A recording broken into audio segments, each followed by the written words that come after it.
Kapag daw ba yung lalaki nasa inuman tapos pinauwi siya ng mag-ina niya, tapos umuwi siya, ang tawag ba sa kanya under? Ang tawag ba sa kanya takot sa asawa? Ito kadalasan nagiging buyuan ng mga tropa kapag gagaling ka sa inuman, tapos pinauwi ka ng asawa mo, tapos pumayag kang umuwi.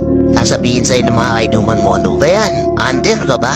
Takot ka ba sa asawa mo? Ang tawag sa mga ganong klaseng lalaki, responsableng lalaki, responsableng ama, responsableng asawa. Kasi hindi naman sa lahat ng oras na kagaya ng dati nung binata pa siya na pwede siyang makipagpaparan sa inuman hanggang madaling araw. Meron na yung binubuhay na pamilya, meron na yung nag-aantay na asawa, meron na yung nag-aantay na anak. Kaya huwag kang mahiya bro kung sasabihin sa'yo ng mga kaibigan mo, ano ba, under ka ba? Takot ka ba sa asawa mo? Tumahiya dun.